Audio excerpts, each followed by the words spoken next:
les oiseaux chanter. Moi, j'adore ça. Je me mets tous les matins, ici, à cet endroit, pour écouter les chants d'oiseaux. Oh, une boulette de papier. Bon, j'avoue, ça reste entre nous, mais je me mets toujours à cet endroit, car je sais que je vais recevoir une question. Allez, on découvre. Quand les oisillons prennent-ils leur envol? Encore une très bonne question. Chez les espèces nidicoles, ce sont les parents qui nourrissent leurs petits et qui, le moment venu, les motivent à quitter le foyer. La méthode la plus efficace est l'arrêt brutal du nourrissage. Et oui, l'estomac dans les talons, les petits ne tarderont pas à réagir en voyant leurs parents posés sur une branche à quelques mètres de là, les appeler frénétiquement, comme on peut l'entendre en ce moment, le bec rempli de nourriture. Fort heureusement, nos petits savent voler sans jamais avoir pratiqué. Ils sont forts, ces petits oisillons,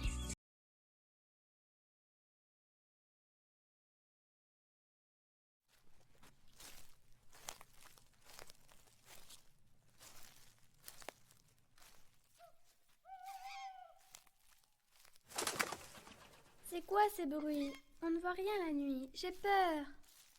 Ne t'inquiète pas, ce sont juste les bruits de la nuit.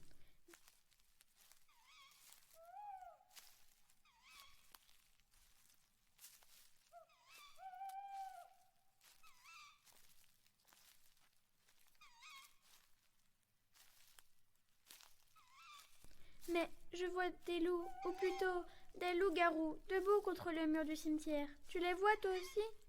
Non, je ne vois rien. C'est ton imagination qui te joue des tours. Tu n'entends pas les cris? Si, mais ça, c'est le ululement du hibou. Ah! J'ai senti voler quelque chose au-dessus de ma tête. C'est peut-être une pipistrelle. Tu sais, la toute petite chauve-souris. Tu devrais la remercier d'avaler les moustiques qui nous piquent. Elle se déplace grâce aux petits cris qu'elle émet. Ce sont des ultrasons qui lui reviennent en écho. Mais elle va se prendre dans mes cheveux. Mais non, elle ne s'intéresse qu'aux insectes. Les cheveux, c'est pas bon pour son régime.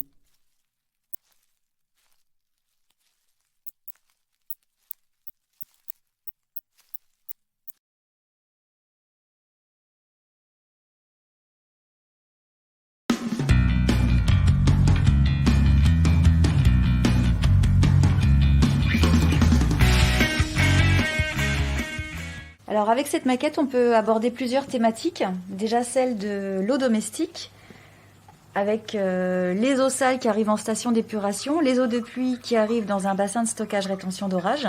On peut aussi parler de la question de l'eau de ruissellement des routes. Ici, on a un bassin de décantation qui permet d'épurer les eaux avant de les remettre dans le milieu naturel. On peut parler des zones humides, de leur importance pour la biodiversité et aussi pour épurer les eaux. En lien avec la qualité de l'eau, on aborde bien sûr la question de l'agriculture et des effluents agricoles. La question aussi des toits végétalisés, de l'absorption de l'eau en ville et de l'imperméabilisation des sols. Ici, un exemple d'immeuble qu'on pourrait végétaliser et qui serait intéressant pour la faune.